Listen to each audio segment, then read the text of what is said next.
Hello, welcome to Andy Collier-talks Cricket Memorabilia. Next podcast, and I think it's number 65 if I've counted them up correctly. Not gone quite according to plan, as I've mentioned before. I've tried to get out to other collectors and what have you to rattle through their collections, but unfortunately with COVID and lockdown that's not been possible. So we're sticking with my collection at the moment. Hopefully you're enjoying those.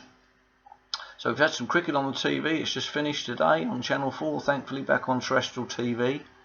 It's snowing outside, so it was great to see a bit of sunshine on a Sunday morning. So England doing quite well. Let's hope they continue with that. Anyway, I'm just going to talk about the photograph behind me first, which is MCC South Africa 1922-23. Which was George Street's copy, this one, which is a little fella here, wicket keeper, who replaced Livesey when Livesey broke his finger. So this is George Street's copy. Unfortunately, George Street was killed about a year later in a motorcycle accident, so Sussex had to find another wicket keeper. But that's a nice photograph there.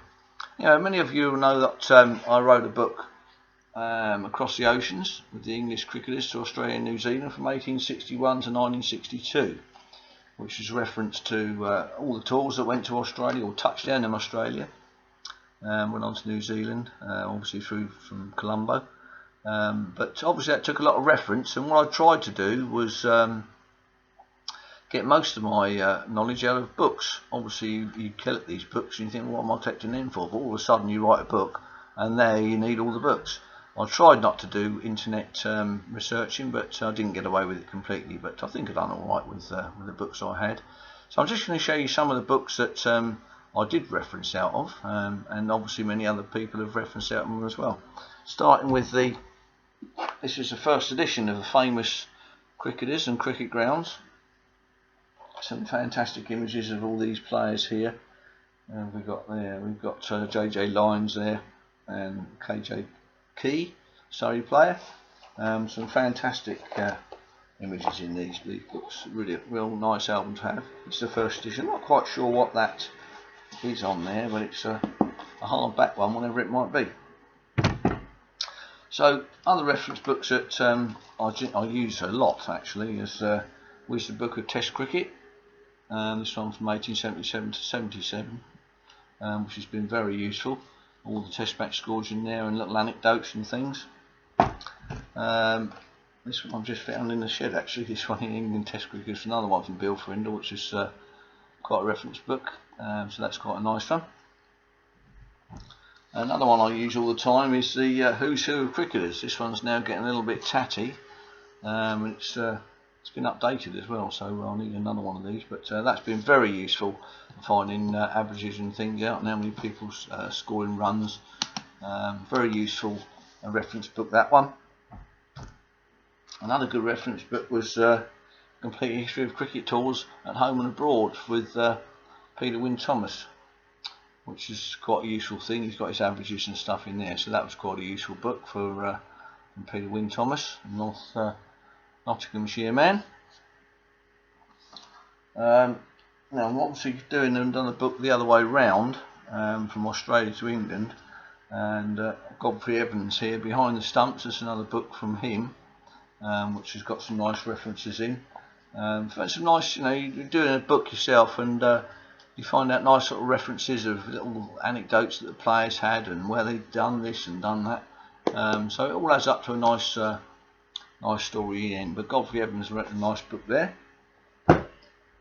Just going back into the Golden Age, Echoes from the Golden Age with Duncan Hamilton. That's a lovely book, that. There's some lovely postcards in there, mainly Hawkins of Brighton, mainly all signed. That one there, Victor Trumper. Classic, lovely signature on that one from Victor Trumper. So that's another nice one to get. Not sure how many of these have done, but nice hardback copy there. There's Monkey Hornby there. I think he made his money in butterscotch, I believe. But another nice reference book there from Duncan Hamilton. Of course, you can't do very much without having a David Frith book, which is Golden Age of Cricket. So he's gone from 1890 to 1914, start of the First World War as his golden age, which is about right, I suppose. There's some lovely references in here, some nice old photographs and anecdotes that you can pick out on. So another nice reference book there if you're doing anything golden age. Morris Tate, done a little bit on him on the Facebook the other week. There's another one here from Gerald Brodrib. Some nice pictures in there of and some anecdotes. I didn't realise that he got a septic leg on this very last tour, which he didn't manage to play any games on. So it was that was a revelation to me at the weekend, or last weekend. I didn't know that he had that. So he missed the next season. I think 1939. I think the season he missed. So some stories in there, so you can get some anecdotes.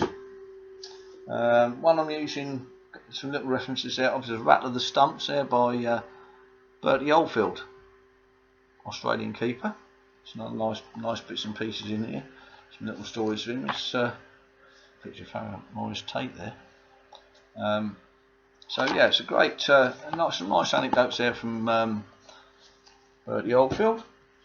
And one here, Jack Hobbs playing for England. Got a few little bits and pieces out of there from his book.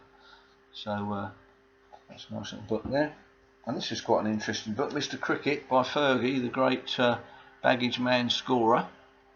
In there some revelations, you know, that Warwick Armstrong wasn't particularly keen on him being a pro and an amateur type thing. Didn't treat him very well at all. Refused to go to dinners if he was going and all that sort of stuff. So some interesting little stories there from Mr. Ferguson. And then this one's been quite useful at the moment. Ray Lindwall, Flying Stumps, the great Australian fast bowler.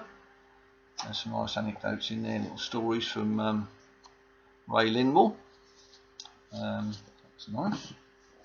Another one here that I've just recently found again, actually, Spinning Around the World by Jim Laker. So we can glean some bits and pieces out of there.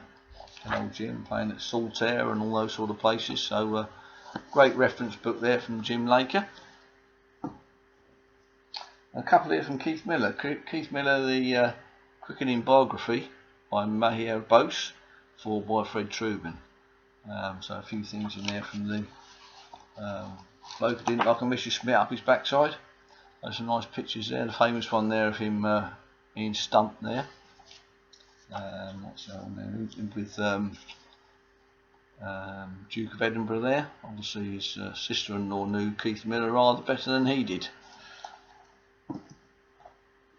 Cricket Crossfire by Keith Miller. Nice one there. He's in reasonably good condition, these ones. There he's mixing with Anthony Eden, British Prime Minister. He's got a drink in his hand, so normal sort of thing for Keith Miller. Yeah, that's another nice reference book. And then another one I've just refound is the Super Cat with Clive Lloyd by Simon Lister. That's quite a nice book, that one. Simon, and got Clive Lloyd signed that as well, so that's quite a nice newish book, that one. And other reference books there. This one here by Anthony Collis, Fostershire, charting all the Fosters that play cricket via Worcestershire. R.E. Foster, the big score in his debut in Australia. So some nice references in that book there from Anthony Collis. So that's quite nice. And another one that's just re-emerged. I bought a postcard of Albert Craig. So this one by Tony Lawton, Captain of the Crowd. Another nice book in there, some nice images and publication of his rhymes and wherefores. So that's quite a nice. There's Albert there, on the. I think that's down at Sussex. I think that's the Sussex famous Hove Hall. I think down there. And he was a Surrey man mainly, Albert Craig. So a nice book there from Tony Lawton, which is quite a nice reference to a few bits and pieces. This one's been quite useful at the moment as well, which is the 1899 Australians in England. This one's by Sharpen, so quite a nice reference book there if you're going the other way. Just piecing a few bits and pieces together, along with the Trumper album of 1909. It's been quite a useful thing. So hopefully I'm going to rattle on and finish that book off in the next few months. Been a bit lazy with that over the last few months, so got to get cracking on that. So there's a few more books for you out the collection, which have been extremely useful, as I say, in my reference to writing my book. So I'm pleased with what I've done with that. So hopefully you've enjoyed this podcast, and I'll see you on the next one. And I hope we don't get snowed in. Cheers.